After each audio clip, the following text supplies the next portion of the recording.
The great hall of Nexus Prime stretched out like a metal cathedral. 12 different alien species sat in their special chairs, each one looking down at the small human woman standing in the center. The walls were made of some kind of glowing crystal that made everything look cold and harsh. Admiral Sarah Chun stood straight and tall. Even though she felt very small in this huge room, the Veltar speaker stood up first. His long, thin body moved like a snake, and his forearms gestured as he talked. His voice was smooth and musical, but the words he spoke were like ice. "The human species has been studied for 50 Earth years," he said. "We have watched their wars. We have seen their violence. They kill their own kind over land, over resources, over ideas. They cannot be trusted with the technology to travel between stars." Sarah kept her face calm, but inside she felt angry. These aliens had been watching Earth like it was some kind of zoo. They had studied humans like bugs under a microscope, but they had never tried to understand them. The Zephyrian representative spoke next. It looked like a walking crystal, tall and sharp, with light moving through its clear body. When it talked, its voice sounded like breaking glass. "Our computers have run 1 million different tests," it said. "In every single test, humans bring chaos to peaceful star systems. They start wars. They break agreements. They spread like a disease through space. The math is clear. Humans must be stopped." Other aliens nodded their heads. The bug-like Krathari clicked their approval. The floating gas beings called the Nethys made sounds like wind through caves. The furry Lokari growled softly. Every single one of them agreed that humans were too dangerous to let loose in the galaxy. Sarah had heard enough. She stepped forward, and her voice echoed in the great hall. "You have watched us for 50 years, she said. "But you have not understood what you were seeing. Yes, humans fight. Yes, we have wars. But do you know what else we do? We help strangers. We risk our lives to save people we have never met. We share our food with hungry children. We build homes for families who have lost everything." The Veltar speaker made a sound like laughing, but it was not a happy sound. "Pretty words," he said, "but actions speak louder than words. Your own history proves what you are. 2 great wars that killed millions, weapons that could destroy your entire planet. You fight over everything." Sarah felt her heart beating fast, but she kept her voice steady. "We fight because we care," she said. "We fight to protect what we love. We fight to keep our families safe. We fight for freedom.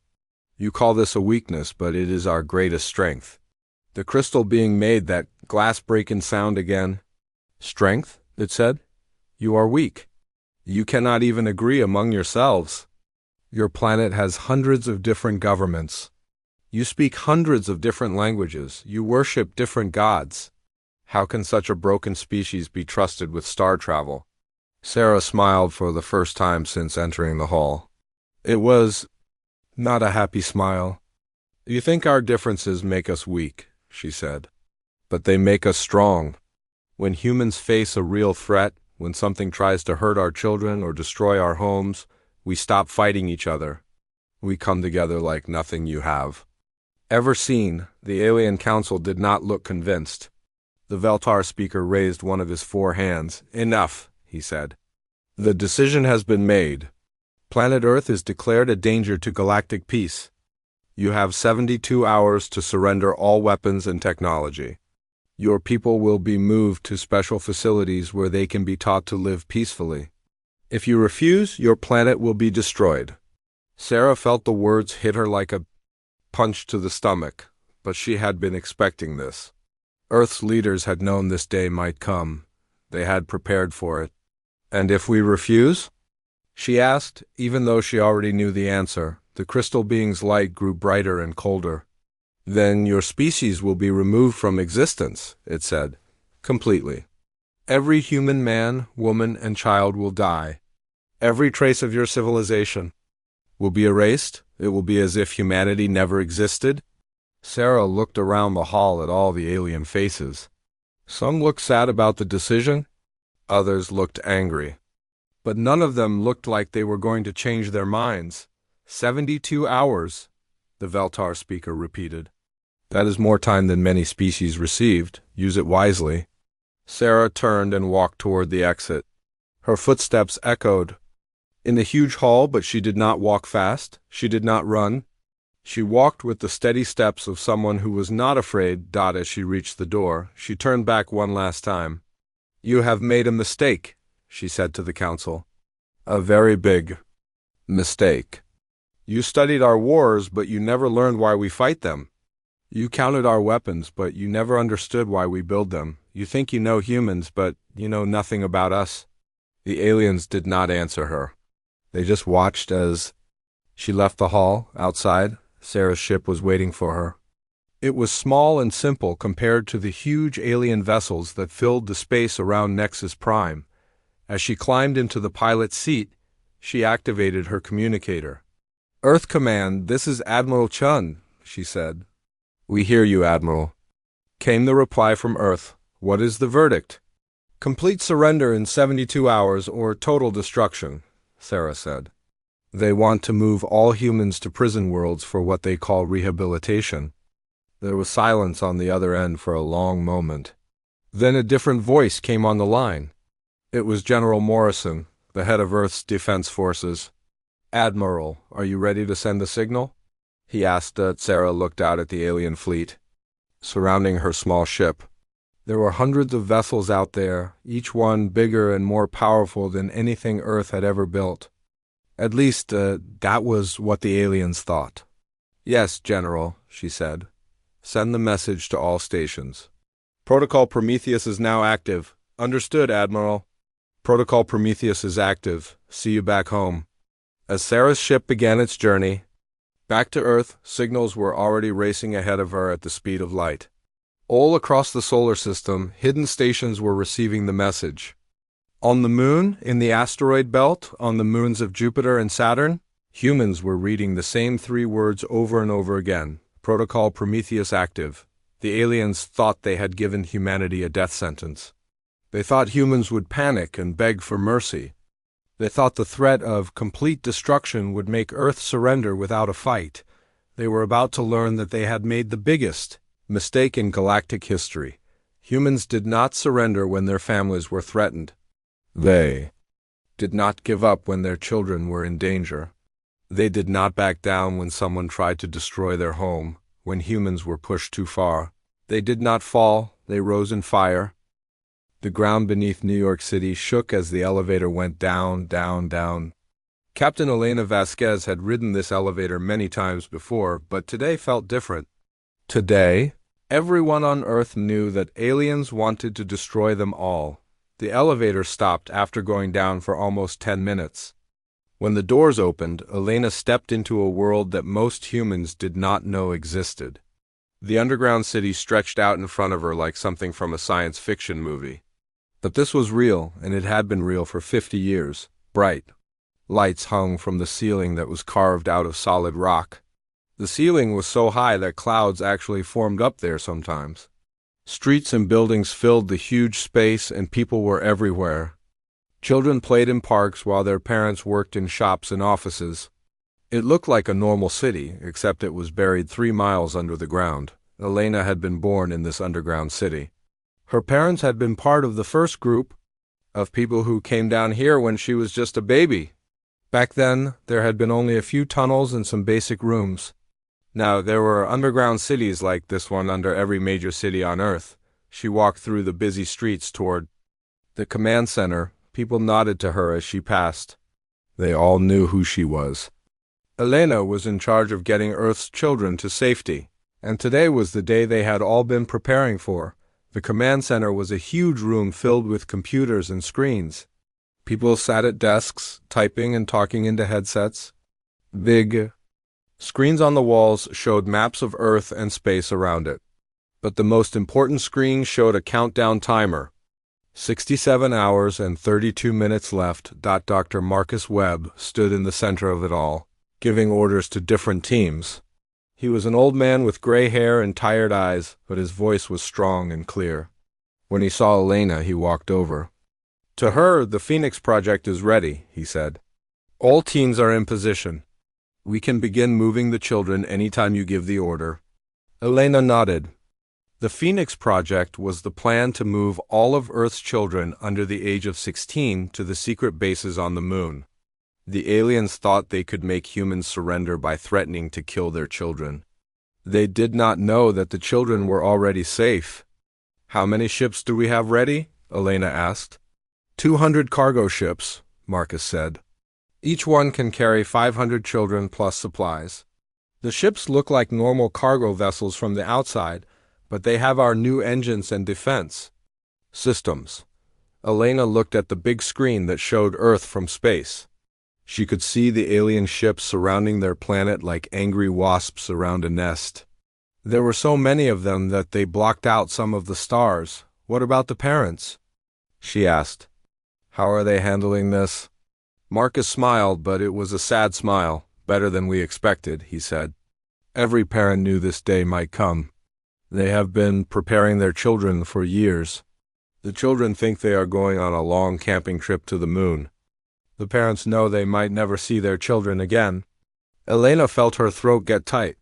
She had no children of her own, but she had helped train thousands of them over the years. These children had grown up knowing they might have to leave Earth someday. They had been taught to be brave, to be strong, to take care of each other. "Show me the moon bases," she said. Marcus walked over to a computer and typed some commands. The big screen changed to show the moon. But this was not the empty, dead moon that people saw in the sky. This moon was covered with domes and buildings and gardens under clear protective covers. "Base Armstrong can hold 50,000 children," Marcus said, pointing to a large group of buildings on the near side of the moon. "Base Gagarin can hold another 50,000 on the far side. Base Ride can hold 25,000 more. All three bases have everything the children need to live for years. Food, water, air, schools, hospitals, everything." Elena stared at the screen. The moon bases were beautiful. They looked like cities from a dream, with green parks and blue lakes and children playing outside under the protective domes. "How long have we been building these?" she asked. 50 years, Marcus said. "Ever since the first alien ship crashed in the Amazon forest. We found the ship, studied their technology, and realized we were not alone in the universe. We also realized that the aliens might not be friendly." Elena remembered the stories her parents had told her about the early days. How scientists and engineers had worked in secret to build the underground cities and the moon bases. How they had prepared for a day that might never come, but it had come. "The aliens have been watching us for 50 years, she said. "Do they know about the underground cities?" Marcus shook his head. "They have been watching the surface," he said.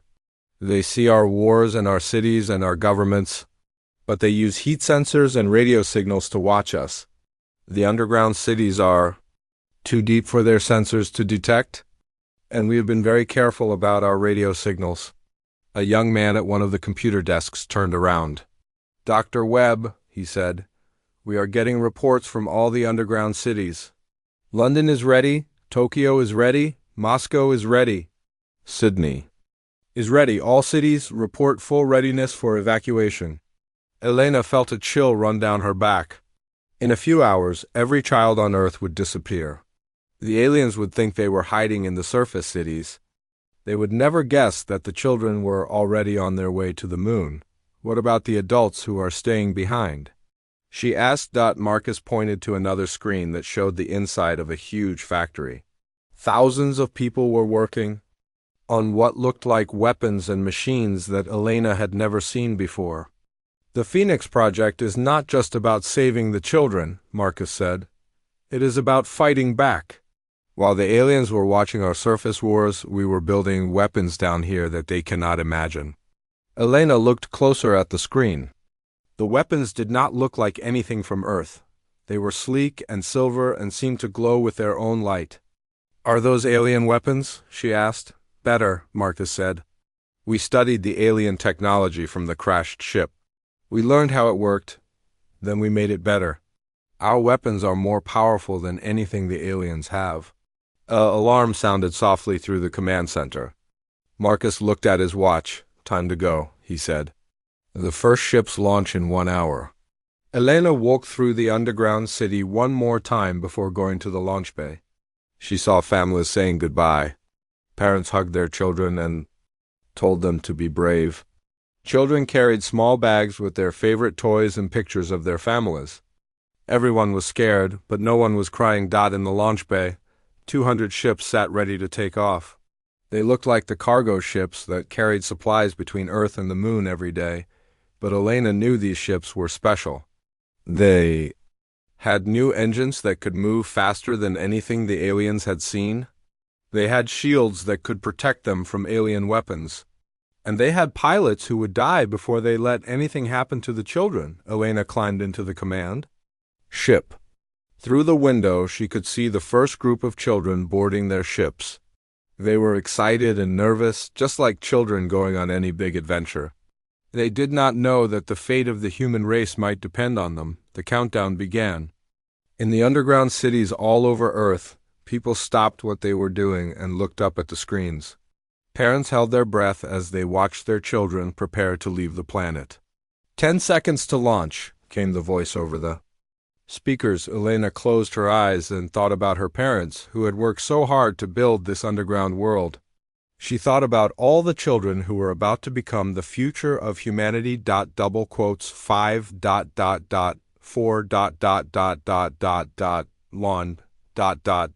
launch.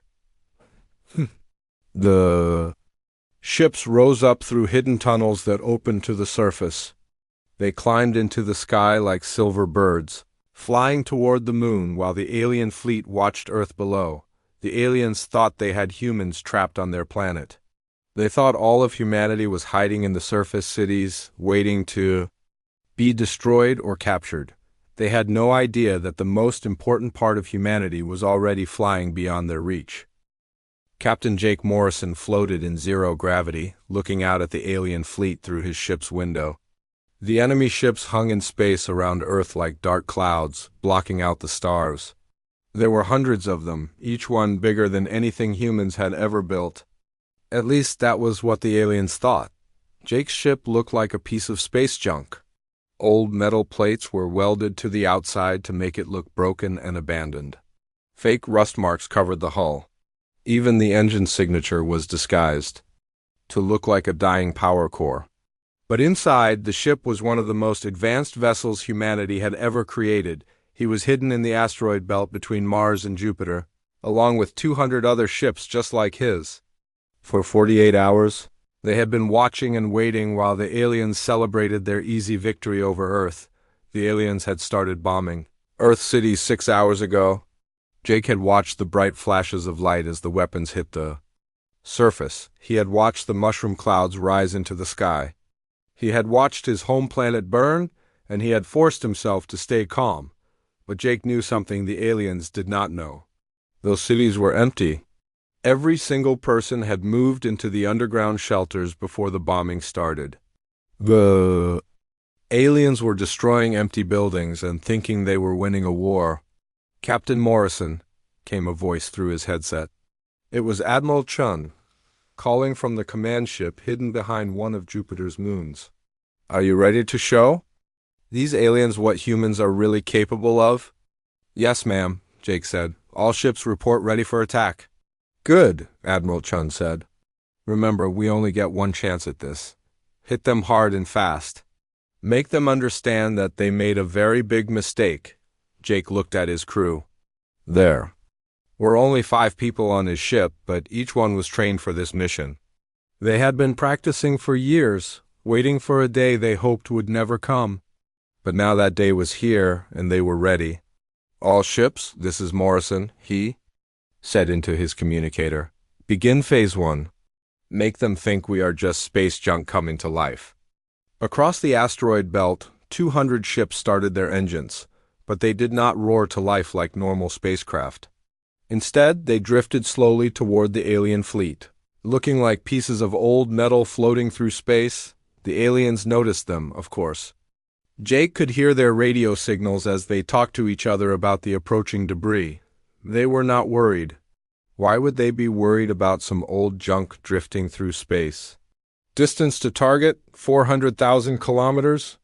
said his pilot, a young woman named Lisa Park. "The aliens are scanning us, but our disguise is holding." Jake watched the enemy fleet on his screen. The alien ships were arranged in a perfect formation around Earth, like soldiers standing at attention. They were confident and proud, sure that they had already won the war. 300,000 kilometers, Lisa said. Still no reaction from the enemy, Jake smiled. The aliens were so sure of their victory that they were not even paying attention to the approaching debris. They thought humans were all dead or hiding underground, waiting to surrender. 200,000 kilometers, Lisa said. "We are now in weapons range." Jake took a deep breath. Once he gave the next order, there would be no going back. The secret war that had been planned for 50 years would finally begin. "All ships," he said, "drop the disguise. Let them see who we really are." Across the asteroid belt, 200 ships suddenly came alive. The fake rust and old metal plates fell away, revealing sleek silver vessels that gleamed in the sunlight. The dying engine signatures became powerful drives that could move faster than anything the aliens had ever seen. On the alien ships, alarms started going off. Jake could hear their panicked radio chatter as they realized they were under attack. But it was too late for them to react. "Fire," Jake said. 200 human ships opened fire at the same time. But these were not the crude missiles and lasers that the aliens expected from a primitive species. These were weapons built from alien technology and then improved by human engineering. Beams of pure energy reached across space and struck the alien fleet like lightning from heaven. The first wave of alien ships exploded in balls of fire. The perfect formation broke apart as ships tried to escape or turned to fight back. But the humans had planned this attack for years. They knew exactly where to hit and when to hit. "Direct hit on the command ship," reported his weapons officer, a man named Tom Brady. "The enemy flagship is down." Jake watched as more alien ships exploded or went spinning out of control.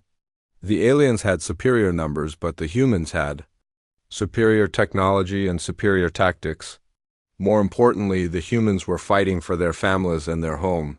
"Phase 2, Jake said into his communicator. "Hit them from behind." From the other side of Earth, another surprise was waiting for the aliens. The planet that they thought they had destroyed suddenly came alive with weapons. Huge cannons rose up from the ground where cities used to be. The underground cities that had hidden humanity were also military bases with the most powerful weapons ever built. The cannons opened fire, and beams of energy reached up into space like fingers of light. More alien ships exploded as they were caught between the human fleet and the planetary defenses. "Sir," said his communications officer, a woman named Sarah Kim, "we are getting a message from Admiral Chun." "Put her on," Jake said. Admiral Chun's voice came through the speakers, calm and steady despite the battle raging around them. "All human forces, this is Admiral Chun," she said. "The enemy is in full retreat. Repeat, the enemy is retreating. Do not let them escape. We end this here and now." Jake looked at his screen and saw that she was right. The alien fleet was breaking apart, with ships fleeing in all directions. But the humans were ready for this too. More ships appeared from hiding places throughout the solar system. From behind the moon, from the asteroid belt, from the moons of Saturn and Jupiter, human vessels emerged to block every escape route. The aliens had thought they were fighting a primitive species that barely knew how to travel in space. Instead, they found themselves facing an enemy that had been preparing for this battle for half a century. An enemy that had built weapons in secret and trained for war while pretending to be weak and divided. "Captain Morrison," came another voice on the radio. It was Dr. Webb, calling from the underground command center on Earth. "We are detecting alien surrender signals. Several ships are asking to give up." Jake felt a moment of satisfaction. The aliens who had come to destroy humanity were now begging for mercy. "What are your orders, Admiral?" Jake asked. Admiral Chun was quiet for a moment. Then her voice came back, strong and clear. "Accept their surrender," she said. "Keep our weapons ready. We need to send a message to the galaxy that humans are not victims, we are protectors. We fight when we have to, but we show mercy when we can." Jake passed the order to his fleet. One by one, the surviving alien ships powered down their weapons and waited to be captured. The great battle was over, and humanity had won, but as Jake looked at the wreckage floating in space around Earth, he knew this was just the beginning. The galaxy would hear about this battle. Other alien species would learn that the humans they thought were weak and primitive had defeated the mighty consortium fleet. Some would want revenge. Others would want to be allies. But all of them would know that humanity was no longer a species to be ignored or dismissed. "Lisa," Jake said to his pilot, "set course for Earth. It is time to go home." As his ship turned toward the blue and green planet that had given birth to humanity, Jake smiled. The aliens had thought humans would fall when threatened with destruction. Instead, humanity had risen like fire from the ashes of their burning cities. The galaxy was about to learn what humans were really capable of when they stopped fighting each other and started fighting together. Dr. Marcus Webb stood in the prisoner holding area, looking at the alien beings behind the force fields. 3 months had passed since the great battle, and the captured aliens were still trying to understand how they had lost so badly. The Veltar commander sat in one cell, his forearms folded across his chest. In another cell, a Zephyrian crystal being flickered with dim light, its usual bright glow almost gone. Marcus had spent years studying these species from a distance. Now he was face to face with them, and what he saw surprised him. They were not evil monsters who wanted to hurt humans for fun. They were scared. They were scared of change, scared of losing control, scared of anything that was different from what they knew. "Dr. Webb," came a voice behind him. It was Captain Elena Vasquez, who had returned from the moon bases with good news about the children. "Admiral Chung wants to see you in the main conference room. We have visitors." Marcus walked through the underground city toward the conference room. The place looked different now. People moved with more confidence. Children who had returned from the moon played in the parks, laughing and running like nothing had happened. But something had happened. Everything had changed. The conference room was full of people Marcus had never seen before. But they were not human.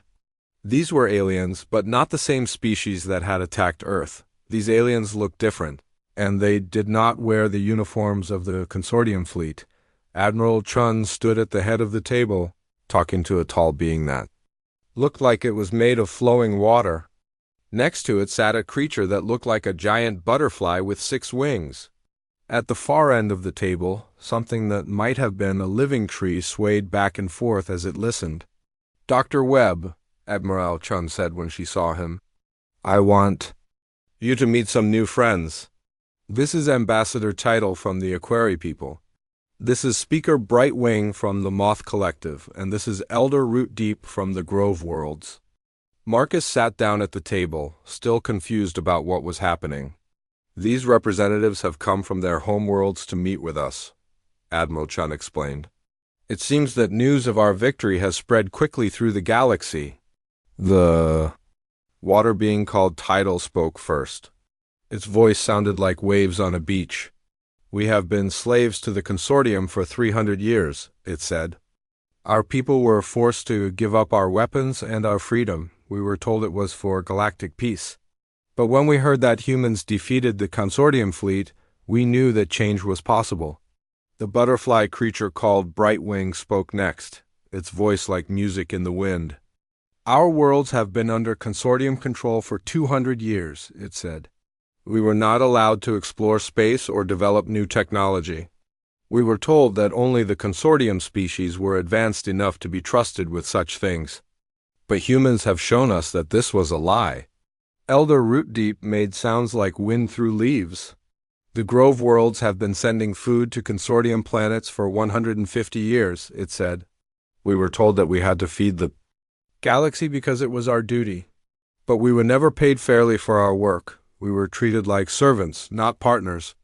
Marcus looked at Admiral Chun, beginning to understand what was happening. "How many species are we talking about?" he asked. 47 so far," Admiral Chun said. "And more are sending messages every day. It seems that the consortium was not as popular as they claimed to be. Tidal leaned forward, its watery form shifting like ocean waves. The consortium told us that their way was the only way to have peace in the galaxy, it said. They said that individual freedom leads to war and chaos. They pointed to human history as proof. But then humans showed something that the consortium never expected. What was that? Marcus asked. Brightwing's wings fluttered with excitement. You showed that freedom and strength can work together, it said. You showed that people can be different and still unite when something threatens what they love. The consortium said this was impossible. Marcus felt a chill run down his spine. He was beginning to realize that the battle with the consortium was about much more than just humanity's survival. Dr. Webb, Admiral Chun said, I want you to show our guests something. Show them the real reason why humans were able to defeat the consortium. Marcus stood up and walked to the big screen on the wall. He pressed some buttons, and the screen showed pictures from Earth's history. Pictures of humans helping each other during disasters. Pictures of people from different countries working together on science projects. Pictures of soldiers from enemy armies sharing food and medicine. This is what the consortium never understood about humans, Marcus said. Yes, we fight each other. Yes, we have wars and disagreements. But we also help each other. When an earthquake hits one country, people from other countries come to help. When a disease threatens everyone, scientists from all over the world work together to find a cure. He pressed more buttons, and the screen showed the underground cities and the moon bases. The consortium thought our differences made us weak. He continued, but our differences made us strong. People with different skills and different ideas all worked together to build these places. Engineers from America worked with miners from Russia, worked with farmers from China, worked with teachers from Africa. Everyone contributed something different, and together we built something amazing. The alien visitors looked at the pictures. With wonder, Elder Rootdeep made a sound like wind chimes. The consortium worlds are not like this, it said. Each species stays separate. Each world follows the same rules and thinks the same thoughts. There is order, but there is no growth. There is peace, but there is no life. Tidal's form rippled with excitement. This is what we want for our worlds, it said. We want our people to be free to choose their own paths. We want them to be free to help each other or disagree with each other. We want them to be alive, not just peaceful. Marcus sat back down, feeling overwhelmed by what he was hearing. What are you asking us to do? He said. Admiral Chun leaned forward. They want our help, she said. They want to learn how to be free. But more than that, they want us to help them fight for their freedom. Marcus felt his heart start beating faster. You mean more wars? He asked. Brightwing shook its colorful head. Not wars like the consortium starts, it said. Wars like humans fight.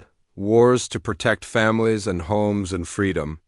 Wars that end with everyone being more free than before, not less free.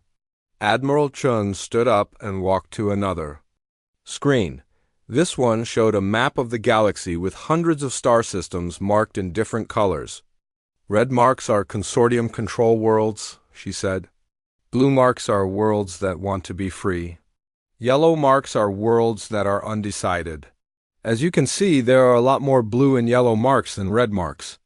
Marcus stared at the map.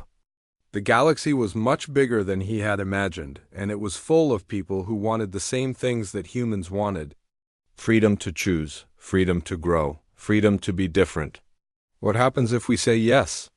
Marcus asked. Tidal's watery form grew brighter.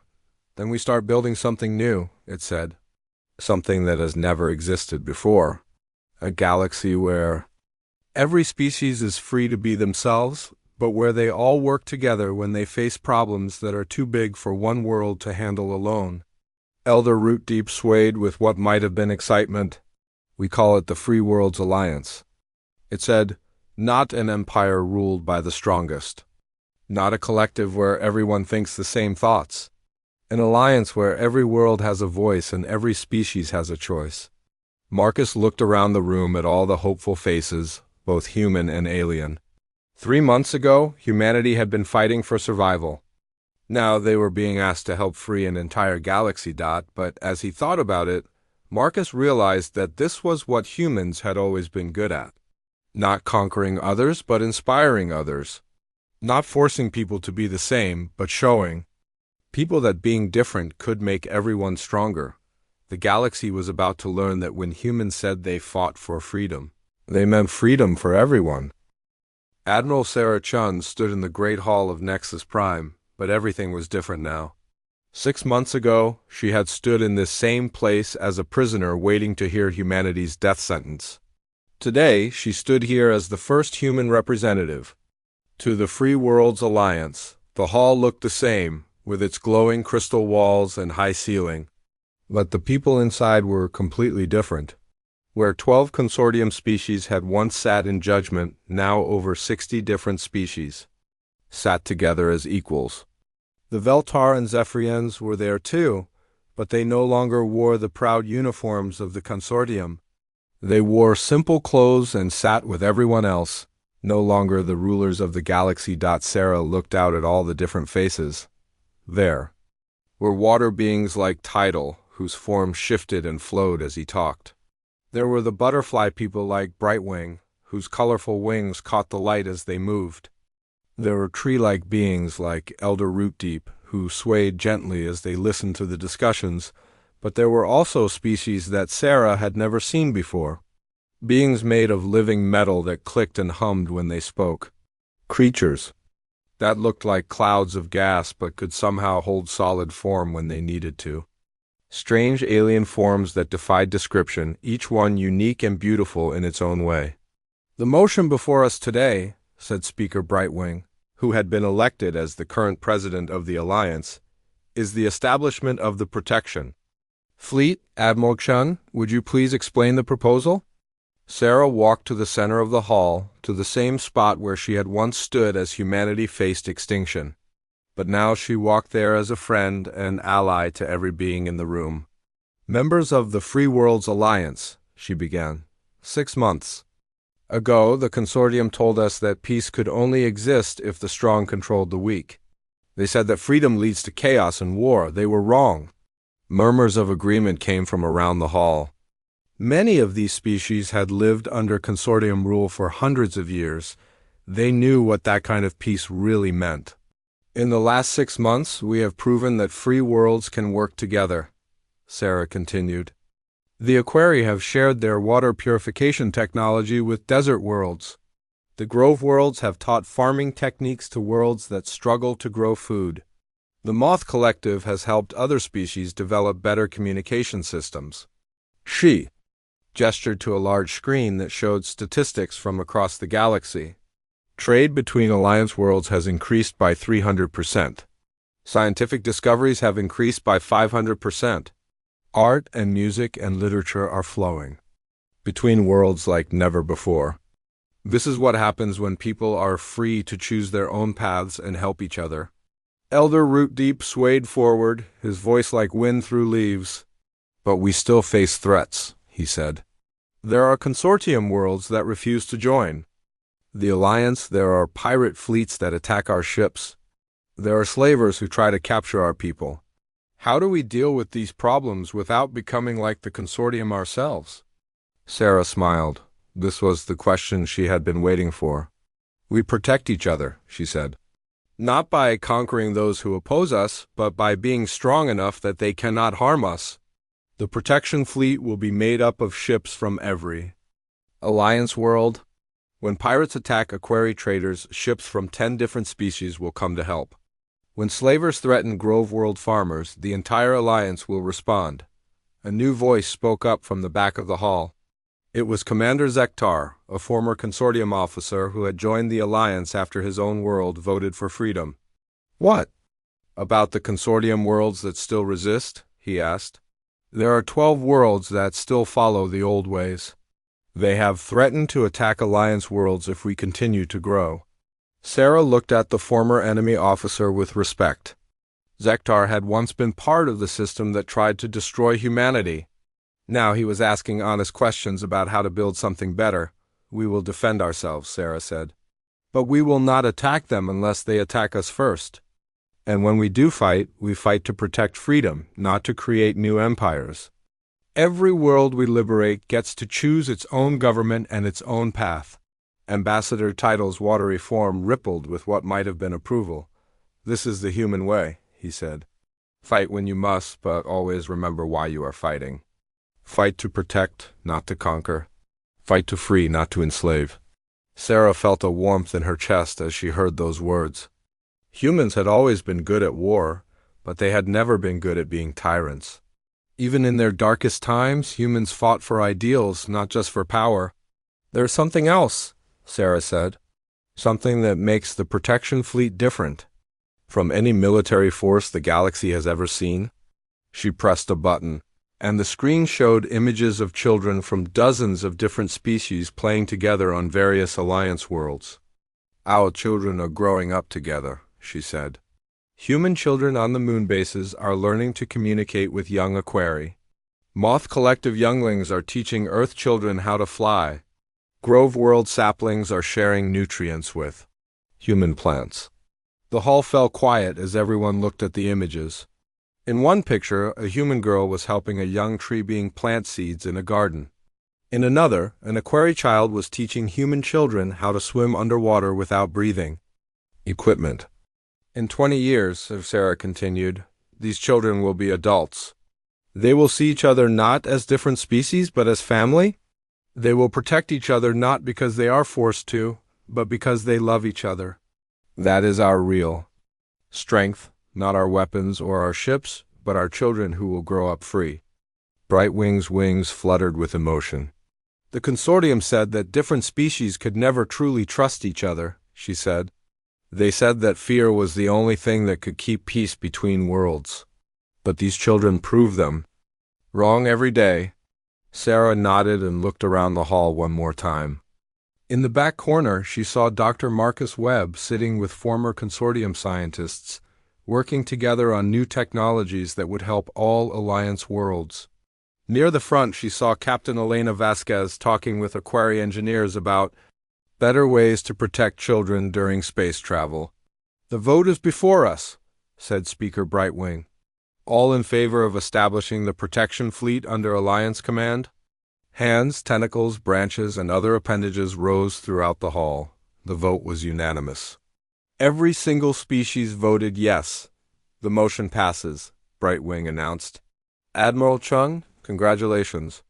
You are now the first Supreme Commander of the Free World's Protection Fleet. Sarah felt the weight of responsibility settle on her shoulders. She was no longer just protecting humanity. She was protecting the dreams and hopes of 60 different species across hundreds of worlds, but as she looked out at all the faces in the hall, she also felt something else. Hope. For the first time in galactic history, different species were working together not because they were forced to, but because they chose to. They were building something new, something that had never existed before. Later that evening, Sarah stood on the observation deck of Nexus Prime, looking out at the stars. The space around the station was full of ships from Alliance worlds. Human vessels flew alongside. Aquari waterships and Moth Collective, bioships and Grove World living vessels. Captain Jake Morrison joined her at the window. His ship was part of the new protection fleet, and he would be leading patrols in the outer systems. It is hard to believe, he said. 6 months ago we were fighting for our lives. Now we are helping to build a new galaxy. Sarah smiled and nodded. The consortium made one big mistake, she said. They thought that fear was stronger than hope. They thought that control was stronger than freedom. They thought that being the same was stronger than being different.